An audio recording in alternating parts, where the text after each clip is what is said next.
আজকের ক্লাসটি সম্পূর্ণ অন্যরকম হতে চলেছে।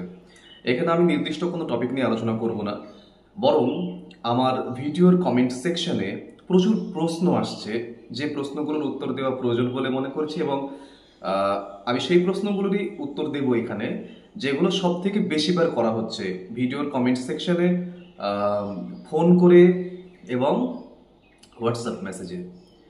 তো আমার মনে হয় এই প্রশ্নগুলোর উত্তর দেওয়া জরুরি। প্রত্যেকেই শুনবেন। আচ্ছা, এই প্রশ্নটা শুনবার পরে হয়তো আপনার নিজেরই মনে হতে পারে, ও হ্যাঁ তাই তো, এই প্রশ্নটার উত্তর তো জেনে গেলে ভালো হতো। সেই সমস্ত কমেন্ট নিয়ে কোনো আলোচনা হবে না যেখানে বারবার আমার যারা ক্লাস করছেন তারা বলছেন যে খুব ভালো হচ্ছে, চালিয়ে যান, খুব উপকার হচ্ছে, এই সমস্ত কমেন্ট নিয়ে কোনো কথা নয়। এর জন্য আমি প্রচণ্ড গ্রেটফুল আপনাদের কাছে, আপনারা পাশে থাকুন। তো এগুলো নিয়ে কথা নয়, কথা হচ্ছে স্পেসিফিক কিছু প্রশ্ন আসছে এবং সেই প্রশ্নগুলো অনেক রিপিট করছেন এবং সেটার উত্তর দেওয়া যাচ্ছে না অত লিখে লিখে কমেন্ট করে। তাই ভাবলাম একটা সম্পূর্ণ ভিডিও বানিয়ে দিই। তো সাথে থাকুন। প্রথম প্রশ্ন: স্যার, আমার মনে হয় আমি আপনার মতো এত সুন্দর করে বুঝিয়ে বলতে পারবো না, সব হলে গিয়ে ভুলে যাব। আপনার বুঝিয়ে বলবার ধরন অসাধারণ। আচ্ছা, এই যে বলছেন যে হলে গিয়ে ভুলে যাব এবং গুছিয়ে বলতে পারবেন না, দেখুন, গুছিয়ে বলতে পারবেন সেই আশ্বাসেই এই ভিডিওগুলো বানানো। এইবার প্রত্যেকটি মানুষের শব্দচয়ন, প্রত্যেকটি মানুষের স্বর প্রক্ষেপণ, গলার স্বর, থ্রোয়িং, এভরিথিং আলাদা আলাদা হয়। আমি যেভাবে কথা বলি আপনি তো সেভাবে কথা বলেন না, বা আপনি যে অঞ্চলে থাকেন আমি সেই অঞ্চলে থাকি না। আমার আঞ্চলিকতার এক ধরনের দোষ থাকতে পারে, আপনার আঞ্চলিকতার আর এক রকমের দোষ থাকতে পারে। তো এগুলো থাকবেই। এবার ব্যাপারটা হলো সাবলীলভাবে বলতে হবে। অ্যাকচুয়ালি দেখুন, এটা তো একটু আপনারা অভিনয় করতে যাচ্ছেন। 10টা মিনিট বুকের সমস্ত ধুকপুকনি একদম গোপন রেখে আপনারা একটা অভিনয় করতে চলেছেন। তাহলে বড় বড় অভিনেতারা, মহানায়ক উত্তম কুমার পর্যন্ত, আর উপরে তো কেউ নেই, তো তিনি পর্যন্ত আয়নার সামনে দাঁড়িয়ে দাঁড়িয়ে তিনি কিন্তু স্ক্রিপ্ট বলতেন। তো আপনারা এই যে প্রশ্ন উত্তরগুলো, ধরুন সেলফ ইন্ট্রোডাকশন কেমন হচ্ছে, এটি আয়নার সামনে দাঁড়িয়ে দাঁড়িয়ে বারে বারে বলুন। এটা কিন্তু খুব খুব খুব দরকারি একটি জিনিস। আপনি আয়নার সামনে দাঁড়িয়ে বলুন, আপনার বডি ল্যাঙ্গুয়েজ দেখুন, আপনার আই কন্ট্যাক্ট ঠিক হচ্ছে কিনা, আপনি নিজেই বুঝতে পারবেন কোথায় ভুল হচ্ছে। এবং আরও ভালো হয় যদি, এখন তো সবার হাতে স্মার্টফোন আছে, ভিডিও রেকর্ড করুন। ভিডিও রেকর্ড করে নিজে দেখুন, আপনার খামতিগুলো আপনার নিজের চোখে পড়বে। আমরা যখন ইন্টারভিউ দিয়েছিলাম 2012-13 সালে, তখন কিন্তু না ছিল ইউটিউব, না ছিল এরকম বড় বড় স্মার্টফোন। তো সেই সময় কিন্তু আমরা এই ধরনের হেল্পগুলো কিন্তু পাইনি, কিন্তু আপনাদের হাতে প্রচুর অপশন রয়েছে। আপনারা বারে বারে আয়নার সামনে গিয়ে দেখুন, অথবা ভিডিও করুন, ভিডিও করে সেলফ ইন্ট্রোডাকশনটা বারবার দেখুন, ডেমোটা করছেন, ডেমোটা বারবার। আপনি যখন ইউটিউবে আমাকে দেখছেন, আমার স্বর প্রক্ষেপণ দেখছেন বা আমার থ্রোয়িংগুলো দেখছেন, ঠিক ওইভাবেই তখন আপনি নিজের ভিডিওটি দেখুন। আপনি আরও নিশ্চয়ই ভিডিও দেখছেন ইউটিউবে যেখানে ডেমো ক্লাস করানো হচ্ছে, তাহলে সেটা দেখে তো আপনি আপ্লুত হচ্ছেন। এবার আপনি যখন নিজে করবেন, সঙ্গে সঙ্গে আপনার সেই খামতিগুলো বেরিয়ে আসবে, অথবা আপ্লুত হবেন, যে কোনো একটা ঘটবে। যত খুঁত বেরিয়ে আসবে, যত আপনার দোষ আপনার চোখে পড়বে, তত আপনার সুবিধা। এইগুলো করুন। সুতরাং এই যে বারে বারে বলছেন, অনেকেই বলছেন যে আপনি খুব সুন্দর করে বলছেন কিন্তু এত সুন্দর করে বলতে পারবো না। পারবেন। পয়েন্টগুলো গোছান এবং আয়নার সামনে দাঁড়িয়ে দাঁড়িয়ে বারবার বলুন এবং বারবার মোবাইলের সামনে আপনি ভিডিও রেকর্ড করে বারবার দেখুন, উপকার পাবেন। পরের প্রশ্ন করেছেন একজন: দাদা, আমার তেমন কোনো হবি নেই, তবে ইউটিউবের একটা চ্যানেল আছে শিক্ষামূলক, আমি কি হবি হিসেবে বলতে পারি ইউটিউব ভিডিওগ্রাফি? অবশ্যই বলতে পারো, কেন বলবে না, অবশ্যই বলতে পারো। এক্ষেত্রে ইউটিউব সংক্রান্ত যে সাধারণ জিনিসগুলো সেগুলো কিন্তু মাথায় রাখতে হবে। ইউটিউবের মাধ্যমে কি কি ভালো কাজ করা যায়, এর ভালো দিক কি কি, এর খারাপ দিক কি কি, প্রিয় ইউটিউবারকে, এগুলো কিন্তু রেডি রাখতে হবে। প্রিয় ইউটিউবার আবার ওই কিরণ দত্ত বলে দেবেন না আবার, হ্যাঁ, তাহলে কিন্তু মুশকিল আছে। আপনি শিক্ষামূলক ভিডিওর কথা বলেছেন, তাই ওই নির্দিষ্ট বিষয়ে আপনার কে প্রিয় ইউটিউবার এবং কেন, সেগুলো কিন্তু আপনাকে গুছিয়ে যেতে হবে। ভবিষ্যতে এই প্ল্যাটফর্মে আরও কি কি করতে চান, কেন উল্টোপাল্টা আলফাল ভিডিও প্রচুর রিচ পেয়ে যায়, এরকম শিক্ষামূলক ভিডিও খুব কম রিচ পায়, এগুলো সব কিন্তু তৈরি করে যেতে হবে আপনাকে। অর্থাৎ একটা সম্পূর্ণ জ্ঞান। শখ, যখন আপনাকে শখ জিজ্ঞাসা করা হচ্ছে, ইন্টারভিউয়ার যখন আপনাকে শখ জিজ্ঞেস করছেন, মনে রাখবেন একটা জিনিস, শখ দিয়ে না মানুষ চেনা যায় খুব সুন্দরভাবে। ওই মানুষটির শখ বই পড়া, জানবেন মানুষটি ভালো, ম্যাক্সিমাম ক্ষেত্রে এটি হয়। বই পড়েন, গার্ডেনিং করেন, গান শোনেন, এগুলো কিন্তু খুব ভালো একটা সাইন একটা মানুষকে বোঝার জন্য, তার চরিত্রকে বোঝার জন্য। কোনো মানুষ সম্পূর্ণ ভালো বা সম্পূর্ণ খারাপ হয় না, কিন্তু মোটামুটি একটা ধারণা পাওয়া যায় যে মানুষটি কেমন। সুতরাং শখ জিজ্ঞেস করা হয় ইন্টারভিউয়ে, এবং এখানে কোনো বানিয়ে কিছু বলবেন না। তার কারণ হচ্ছে যেটা আপনার শখ, যেটা আপনার প্যাশন, সেইটা থেকে যখন আপনাকে কোনো প্রশ্ন করা হবে, সেইটার উত্তর যখন আপনি দিতে পারবেন না, এটি কিন্তু খুব খারাপ একটা সাইন হবে। আপনি ইউটিউব নিয়ে বলে গেলেন, কিন্তু ইউটিউব থেকে কিছু প্রশ্ন করলো, আপনি বলতে পারলেন না। অথবা আপনি বানিয়ে বললেন না, গার্ডেনিং আমার করা খুব শখ, ফুল গাছ পরিচর্যা করা, চারা গাছ লাগানো ইত্যাদি অনেক কিছু। আপনাকে জিজ্ঞাসা করলো আপনার বাড়িতে কি কি গাছ আছে, আপনি হয়তো গাছই চেনেন না, আমার মতো আর কি। ঠিক আছে, আমি কোনো গাছ টাছ সেরকম ভাবে চিনি না, তো তাহলে তো হবে না। আপনি বললেন আমার বই পড়া খুব শখ, তো আপনাকে সঙ্গে সঙ্গে জিজ্ঞাসা করবে আপনি শেষ কোন বই পড়েছেন, সেই বইয়ের লেখককে, সেই লেখকের আরো একটি বইয়ের নাম বলুন বা উপন্যাসের নাম বলুন, সেই উপন্যাসের একটা ক্যারেক্টারের নাম বলুন, সেই ক্যারেক্টারটাকে কেন ভালো লাগে। এবার আপনি যদি সত্যি সত্যি শখগুলো মন থেকে বলেন, প্যাশন থেকে বলেন, এই সমস্ত উত্তর আপনি পাবেন। কিন্তু আপনি যদি মিথ্যে করে বলেন, আপনি কিন্তু একটা সময় গিয়ে থেমে যাবেন বা আপনাকে কিন্তু ধরে ফেলবে, এটা কিন্তু খুব ব্যাড সাইন। সুতরাং শখ একদম নিজের যেটা সেটাই বলবেন। ঘুরে বেড়ানোও শখ হতে পারে, গান করা শুধু নয়, গান শোনাও হতে পারে। নেক্সট, একজন বলছেন স্যার হবি কি বলবো বুঝতে পারছি না। আর একজন বলছেন স্যার আমি টিউশন পড়াই, 10 বছরের ছেলে, সংসার 10 বছরের ছেলে, সংসার এসব সামলিয়ে আর কোনো শখের সময় পায় না, তাহলে হবি জানতে চাইলে কি বলবো। দেখুন, সময় পায় না এটার সঙ্গে শখের কতটা মানে সময় পায় না মানে আপনি শখ পূরণ করতে পারেন না, কিন্তু শখটা কি? আপনার অবসর সময়ে আপনি যেটা করেন অথবা করব বলে ইচ্ছা প্রকাশ করেন, সেটাই শখ। হয়তো আপনি করতে পারেন না, অনেকেই বলে না যে আমার শখ এইটা আমার শখ ছিল, এটা আমার পূরণ হলো না। শখ কিন্তু আছেই, সেটি হয়তো আপনার 10 বছরের ছেলে এবং সংসারের জন্য আপনি পূরণ করতে পারছেন না। বা আরেকজন যিনি কমেন্ট করেছেন তার উত্তরে বলবো যে কি শখ বুঝতে পারছেন না বলছেন, অবশ্যই আপনার শখ আছে কোনো কিছু, আপনি আপনার অবসর সময়টাকে কিভাবে কাটাতে চান সেটাই আপনার শখ। হ্যাঁ, এখন মোবাইলে রিল দেখে দেখে কাটান এটা বলে দেবেন না আবার, তাহলে মুশকিল আছে।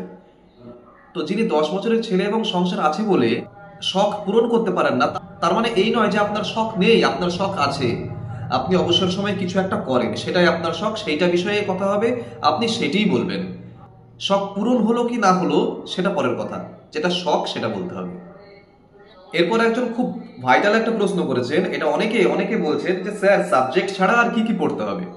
খুব ভালো করে জেনে নিন সাবজেক্ট ছাড়া কি কি পড়তে হবে। সাবজেক্ট তো থাকলোই, এরপরে কি করতে হবে, সিচুয়েশন বেসড প্রশ্নগুলো ভালো করে রেডি করতে হবে। 1, সিচুয়েশন বেসড প্রশ্ন। 2, বিএড এর কিছু প্রশ্ন। হঠাৎ করে জিজ্ঞাসা করলো টিএলএম কি, হঠাৎ করে জিজ্ঞাসা করলো ব্রেন স্টর্মিং কাকে বলে, এগুলো সমস্ত কিছু রেডি রাখতে হবে, খুব খুব ছোট্ট করে রেডি রাখুন এগুলো। তাহলে 2টো হলো। 3 হচ্ছে বিভিন্ন কমিশন, এনসিটি, এনসিআরটি, আরএমএসএ, এগুলোর জিস্ট করে বানান, এগুলো একদম সুন্দর করে রেডি করুন। 4 হচ্ছে সবুজ সাথী, কন্যাশ্রী, মিড ডে মিল, এই সমস্ত প্রকল্পগুলো রেডি করুন। 5 হচ্ছে বাচ্চাদের বিভিন্ন রোগ হয়, ডিসলেক্সিয়া, ডিসগ্রাফিয়া, এইগুলোর একটা লিস্ট তৈরি করুন, 20টা মতো রোগের নাম হয়। 6 হচ্ছে যেটা ম্যাক্সিমাম ক্ষেত্রে সবাই ওভারলুক করে যাচ্ছে, কেউ কথা বলছেন না, এমনকি কোনো ভিডিও নেই, সেটা হচ্ছে ফরমেটিভ এবং সামেটিভ ইভ্যালুয়েশন, মানে ইভ্যালুয়েশন সিস্টেম, এর উপরে কিন্তু প্রশ্ন আসে। এই 7টা জিনিস রেডি করতে হবে। নেক্সট একজন বলছেন স্যার বাংলা কথোপকথনের মাঝে ইংরেজি শব্দ ব্যবহার করা যাবে? যেমন আপনি বললেন সমাজের জন্য কিছু কন্ট্রিবিউট করতে পারবো। হ্যাঁ, আমি একটা ভিডিওতে মনে হয় বলেছিলাম যে আপনারা যদি সুযোগ দেন, আমি যদি শিক্ষকতার চাকরিটা পেতে পারি, তাহলে সেক্ষেত্রে আমি শিক্ষার্থী, স্কুল তথা সমাজকে কিছু কন্ট্রিবিউট করতে পারবো। দেখুন, এই ধরনের এরকম প্রশ্ন অনেকে করছেন যে যদি এরকম বাংলার মধ্যে 2-1টা ইংলিশ ঢুকে যায় বা ইংলিশের মধ্যে 2-1টা বাংলা ঢুকে যায়, তাহলে কি ক্ষতি হতে পারে? কোনো ক্ষতি হবে না। আমরা যেটা খুব ন্যাচারাল ভাবে বলছি সেইটাই রাখতে হবে। আপনি দিতে যাচ্ছেন কি ইন্টারভিউ, সেটিও একটি ইংলিশ কথা, পার্সোনালিটি টেস্ট সেটাও একটা ইংলিশ কথা, ডেমনস্ট্রেশন সেটাও একটা ইংলিশ কথা, চেয়ার টেবিল সেগুলোও ইংলিশ কথা। এইবার একটা ফুল সেন্টেন্সের মধ্যে এবার কথা চলতে চলতে কোনো এক সময়ে একটা সেন্টেন্সের মধ্যে একটা ইংলিশ শব্দ ঢুকে গেল, সেটাতে খারাপ মানে মহাভারত অশুদ্ধ হবার কিছু নয়।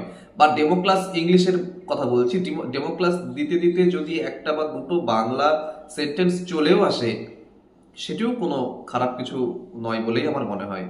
এবার ব্যাপারটা হচ্ছে কি, অনেক ক্ষেত্রে দেখা যায় যে দেখবেন আপনারা আশেপাশে 50% বাংলা এবং 50% ইংলিশ মিশিয়ে বাংরেজি ভাষায় অনেকে কথা বলে। সো আই থিঙ্ক বলে শুরু করলে তারপরে বাংলা, কারণ ও আর ইংলিশটা জানে না, ওই সো আই থিঙ্ক পর্যন্তই জানে। তো কখনো যেন ব্যাপারটা এরকম না হয়ে যায়, 90% বা 95% বাংলা বলতে বলতে একটা এই কন্ট্রিবিউট ওয়ার্ডটা ঢুকিয়ে যাচ্ছে বলে ভাবনার কোনো চিন্তা নেই।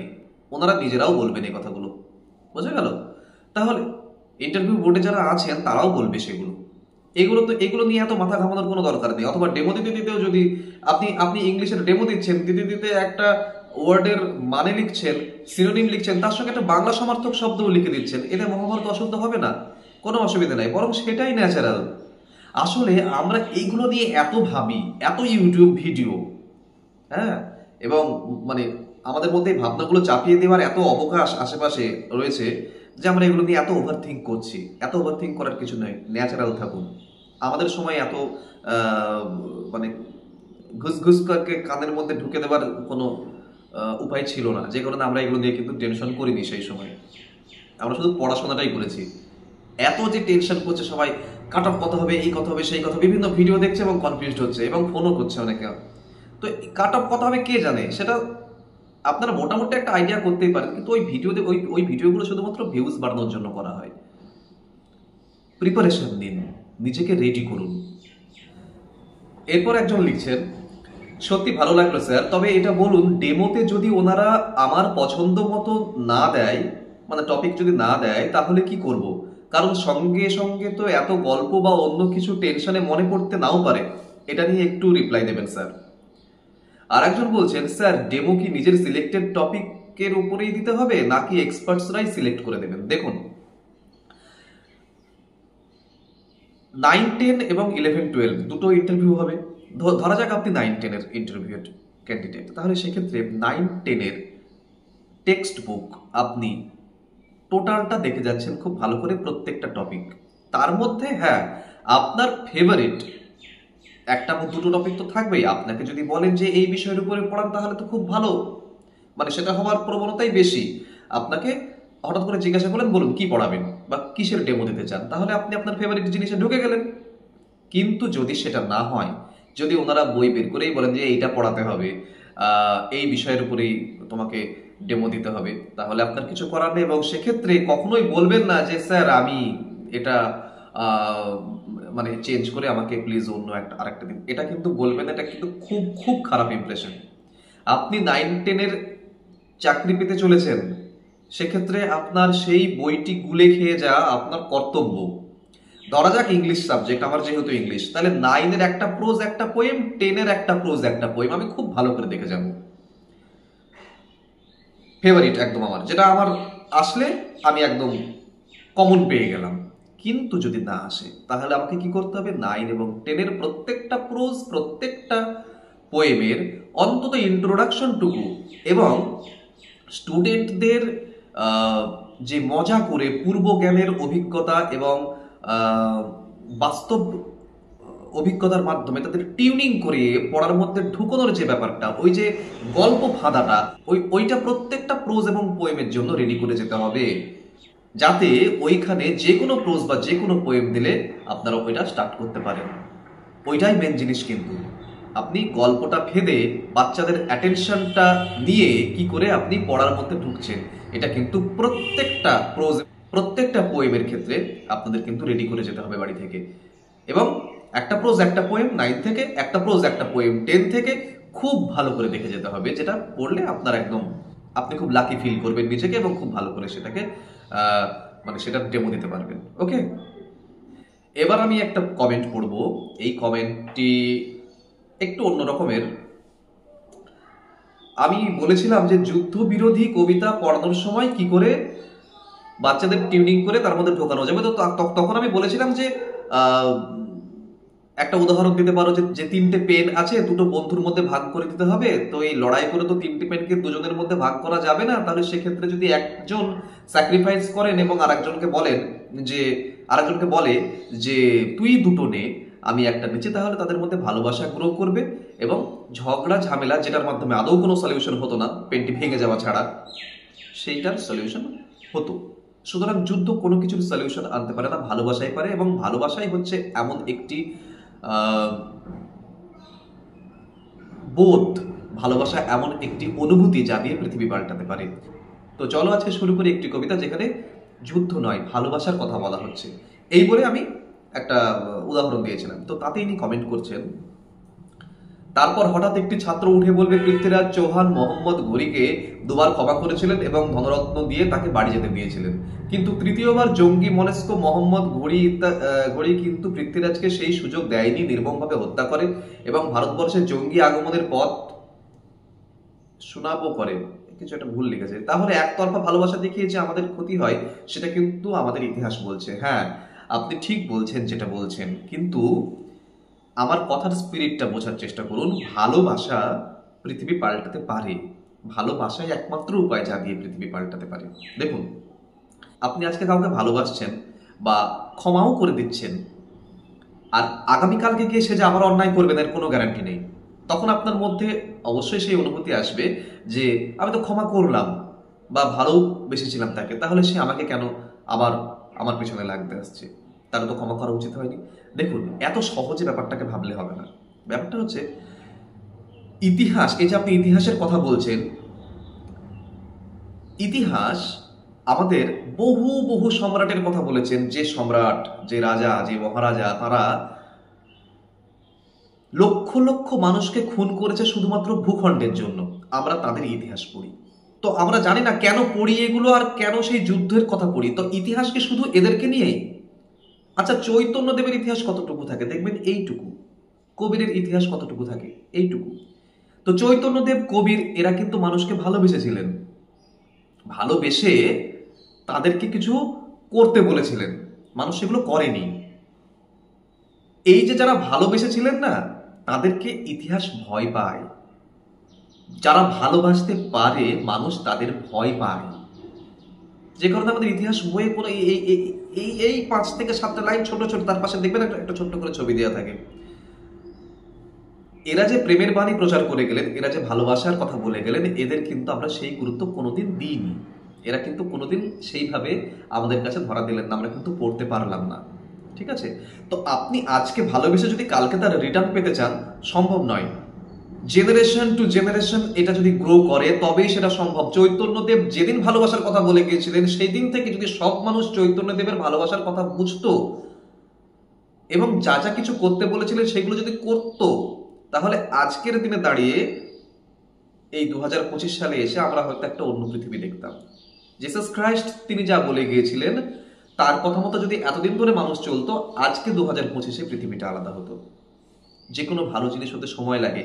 আজকে আপনি ভালো মানুষ, আপনার সন্তানকে ভালো মানুষ হওয়া শেখাবেন। আপনি আপনার আশেপাশের 100টা মানুষকে এবং আপনার সন্তানকেও তার আশেপাশের 100টা মানুষকে ভালো হওয়া শেখাবেন, ভালোবাসা শেখাবেন। এইরকম চলতে চলতে 5টা জেনারেশন যাবার পরে যদি এই ভালোবাসার আদান প্রদান চলতেই থাকে, যদি মাঝখানে বন্ধ না হয়ে যায়, তাহলে 5টা জেনারেশন পর হয়তো পৃথিবী আলাদা হবে, হয়তো না, নিশ্চয়ই হবে। এবং ভালোবাসাই একমাত্র অনুভূতি যা দিয়ে এই পৃথিবীটা আপনার ওই 5 জেনারেশন পরে পাল্টে যেতে পারে। অন্য কোনো অনুভূতি দিয়ে নয়, হিংসা, মারামারি, কাটাকাটি দিয়ে নয়। এটা বুঝতে, আমার কথার স্পিরিটটা বুঝবার চেষ্টা করুন, আক্ষরিক মানেটাকে বাদ দিয়ে। ওকে, নেক্সট প্রশ্ন।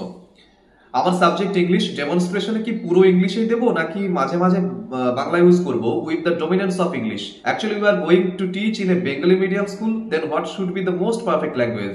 Only English or Bengali mixed English? Please help sir.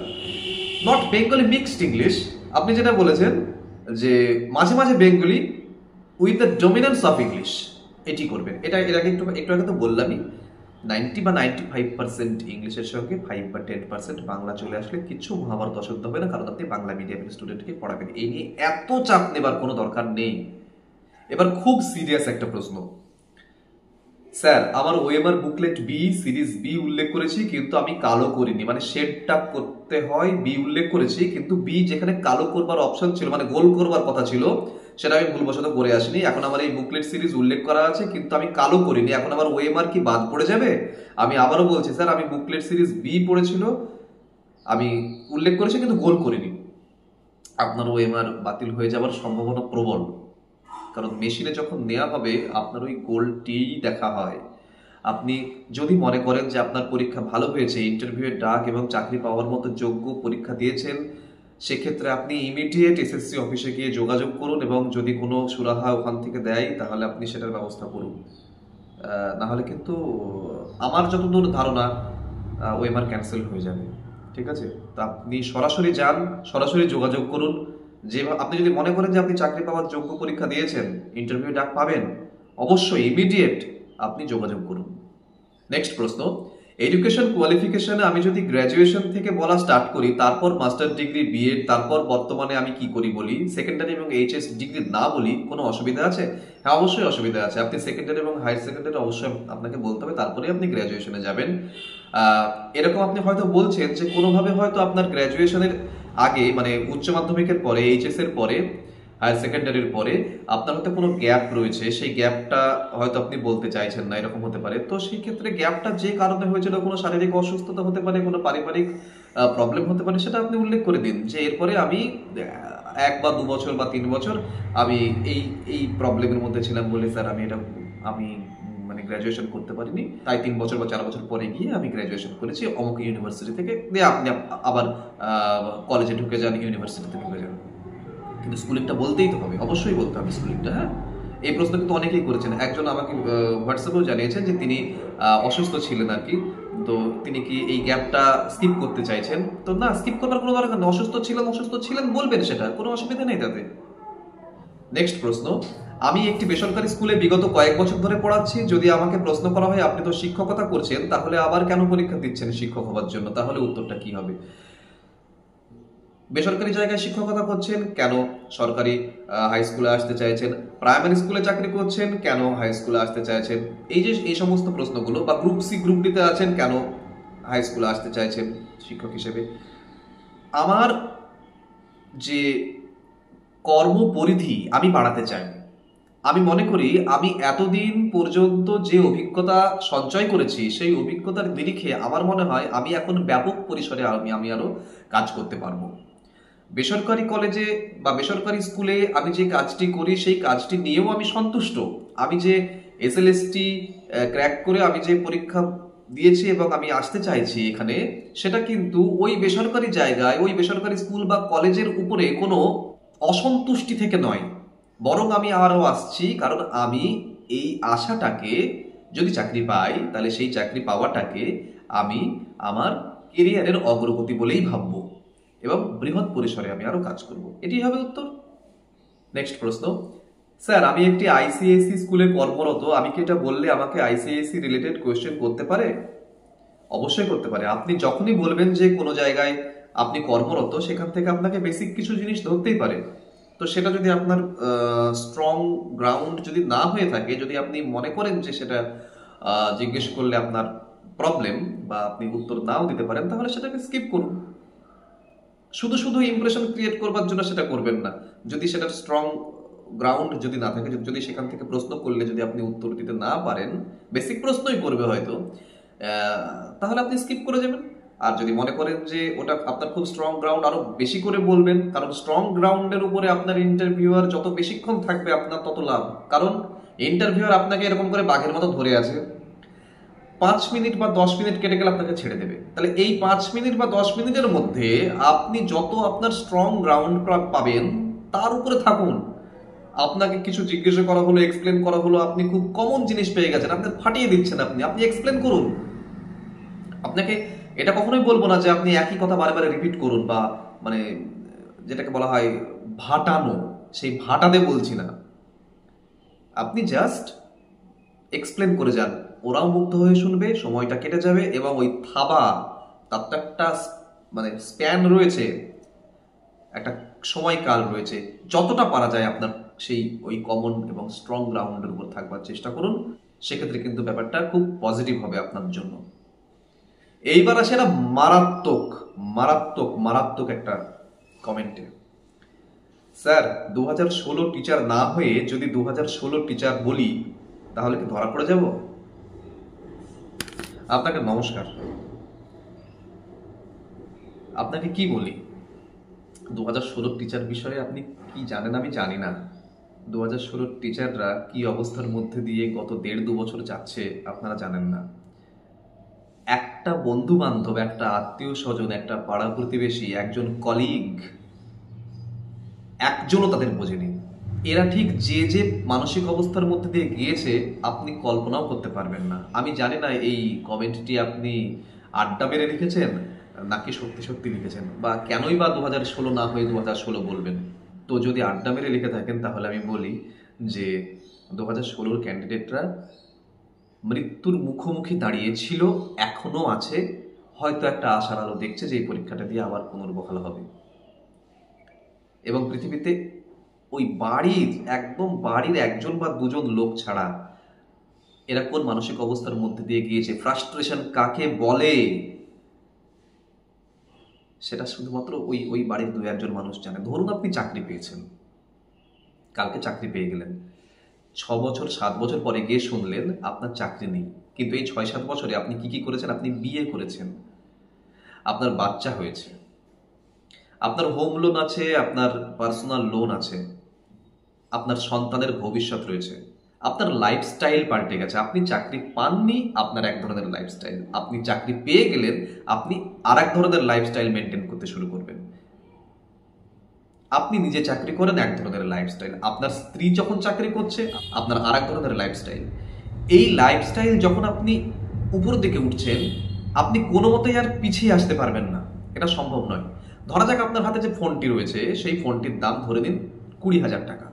আপনি এর পরে যে ফোনটি কিনবেন, এই ফোনটি পুরনো হয়ে গেলে দেখবেন এটা 20-র উপরে যাবে, 20-র নিচে নামবেন, এবং আরো আপডেটেড ফোন কিনবেন আপনি, কারণ আপনার লাইফস্টাইল বাড়ছে।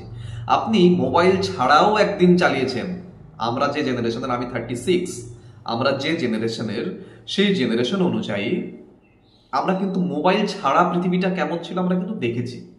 আজকে আপনি 2 ঘন্টা মোবাইল ছাড়া থাকুন, পারবেন না, কারণ আপনার লাইফস্টাইল ওই মোবাইলের মধ্যে ঢুকে গেছে, কিছু করার নেই। আপনি সেই টেকনোলজিটা ছাড়া আপনার আপনার মনে হবে আপনি একটা বডি পার্ট আপনি ফেলে এসেছেন হয়তো অন্য জায়গায় আর কি, যদি মোবাইলটাকে রেখে আসেন। সুতরাং আপনি কিন্তু ফিরতে পারছেন না, ব্যাক করতে পারছেন না। যখনই আপনি আপনার লাইফস্টাইলকে বাড়িয়ে ফেলছেন আর ব্যাক করা যায় না। এই যে 2016 প্যানেলের ভাগ্যহারা যে সমস্ত শিক্ষক শিক্ষিকা,